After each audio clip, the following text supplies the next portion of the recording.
Вы смотрите новости в прямом эфире. В студии Сергей Михедов. Здравствуйте. Коротко о главных темах выпуска. Соблюдение санитарных норм и требований в связи с коронавирусом проверили в Нижнем Бестяхе. Какие нарушения выявляют чаще всего? Пока бушует пандемия, жители Якутии все чаще пользуются порталом электронных услуг. Расскажем, какие документы можно оформить дистанционно. И только закончили учиться и сразу в бой. В Тампонском районе первые выпускники медколледжа приступили к работе.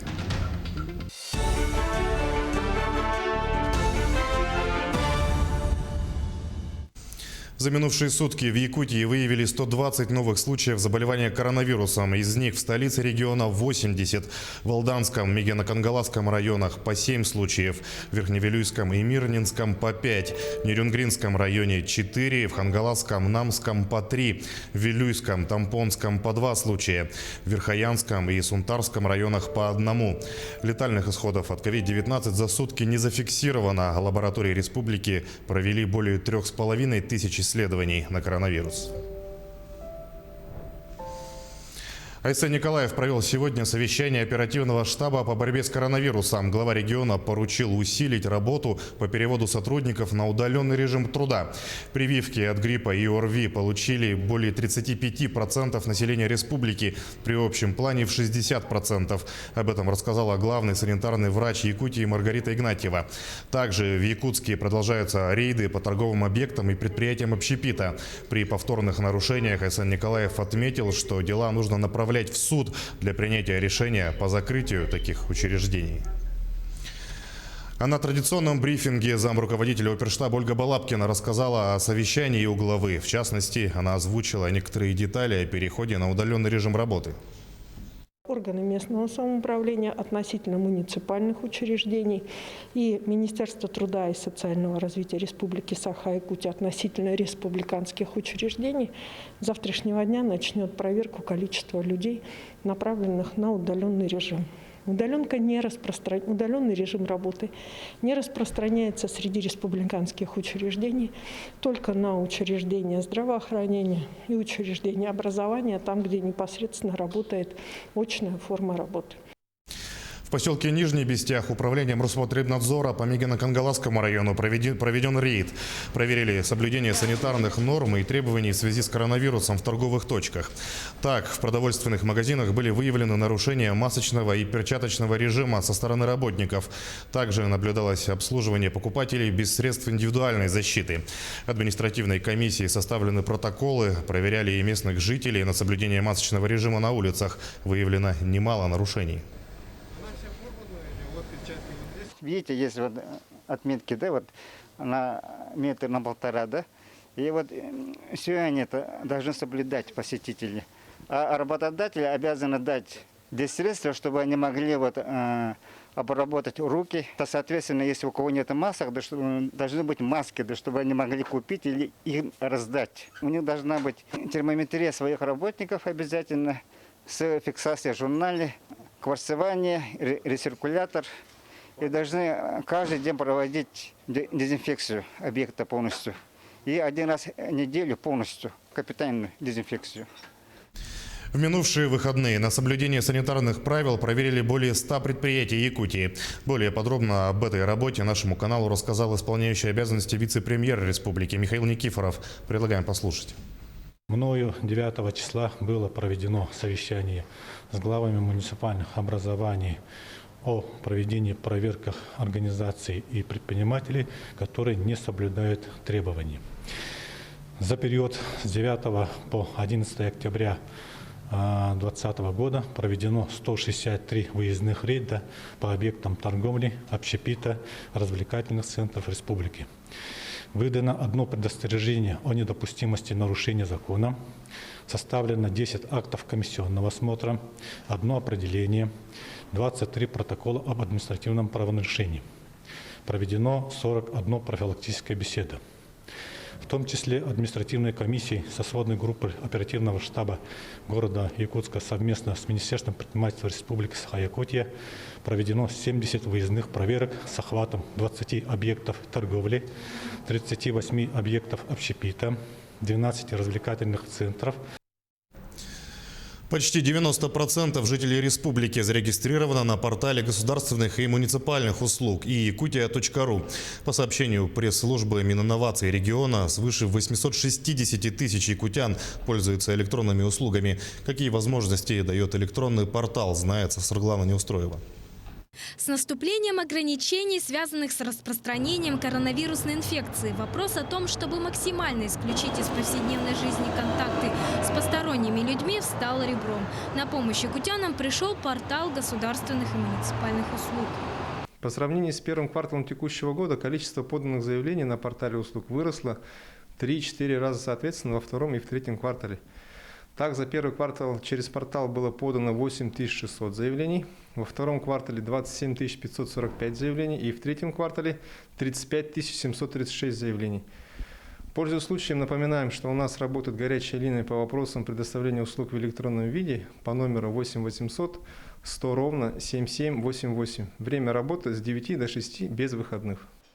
По заявлению Министерства инноваций, более 80% всех жителей республики предпочитают пользоваться порталом Е-Якутия. Внушающие данные. Чтобы убедиться в этом лично, наша съемочная группа провела небольшой опрос. Результат действительно показал, практически все опрошенные пользуются порталом в среднем около 3 лет. Конечно, пользуюсь. Онлайн-банк, еще это самое госуслуги. Пользуетесь ли вы порталами электронных услуг? Иногда. ЖКХ, в основном Ростелеком, Энергосбыт, госуслуги и к записи врачам. Скажите, пожалуйста, а давно вы пользуетесь вот этими порталами? Давно уже 3 года, 3-4 года. На сегодняшний день при помощи портала возможно не только получить необходимую справку, но и записаться на прием к врачу, получить необходимую субсидию и оплатить счета ЖКХ. Более 4 лет действует внедренный по заказу правительства Республики Саха-Якутия портал «Электронное ЖКХ».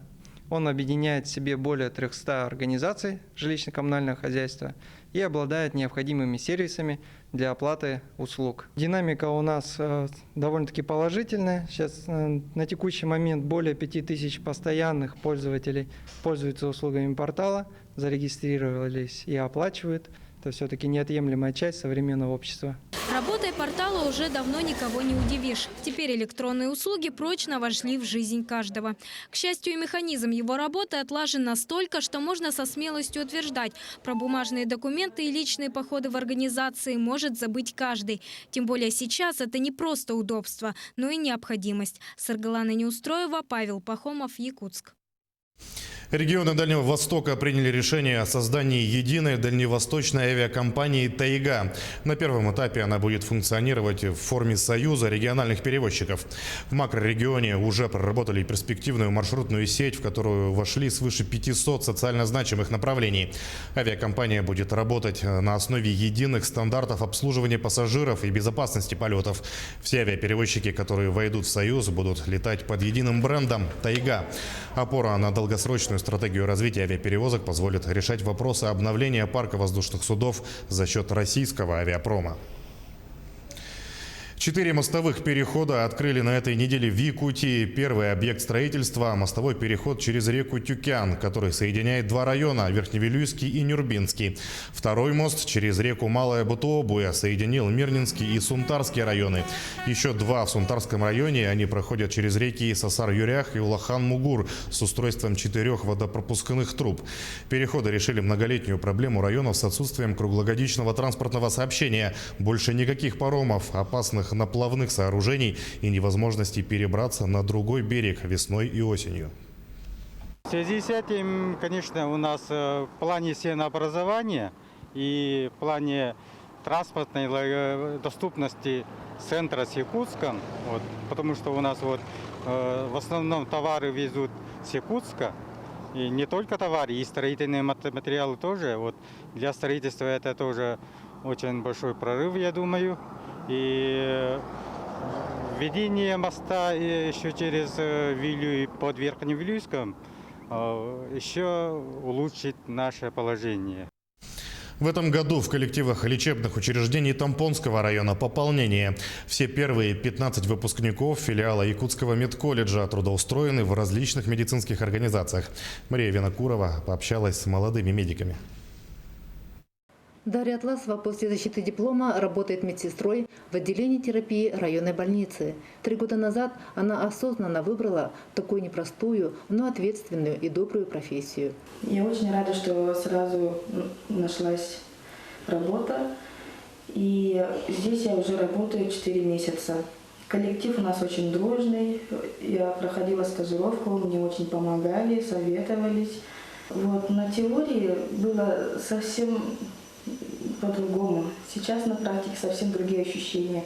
Однокурсница Татьяна Большакова трудится рядом, участковой медсестрой центральной поликлиники. У нее был выбор работы, в том числе и в селе, но Татьяна решила остаться в родном поселке. В данное время у нас нагрузка большая. В день принимаем пациентов 20-30. И совместно проводим диспансеризацию населения, вакцинацию населения, активно прививаем. Стараемся прививать наше население, ходим по домам и еще патронаж проводим пожилых людей старше 65 лет. Из 15 выпускниц большая часть трудоустроилась в районной больнице. 3 распределены в центральную поликлинику и столько же в участковую больницу села Мегино-Алдан. Сейчас наши выпускники работают в провизорных отделениях, работают в пульмонологическом отделении. И на участках работает участковый терапевт. Нагрузка очень большая. Вслед за первым выпуском к заветным дипломам идут следующие студенты. Сегодня в медколледже на 2-м курсе учатся 15 будущих медсестер, а на 1-й курс в этом году поступили еще 18 человек. Мария Винокурова, Хандыга, Тампонский район. Мокрый снег с порывами ветра ожидается на обширной территории республики. По данным Якутского управления гидрометеослужбы, в центральных, заречных, Усть-Майском, Тампонском районах ожидается снег. Местами выпадет мокрый снег с сильными порывами ветра до 17 метров в секунду. МЧС России по Якутии рекомендует водителям быть внимательнее на дороге и двигаться с безопасной скоростью, запастись горючим, использовать цепи противоскольжения для движения на подъемах и спусках. Также рекомендуется воздержаться от поездок до улучшения погодных условий.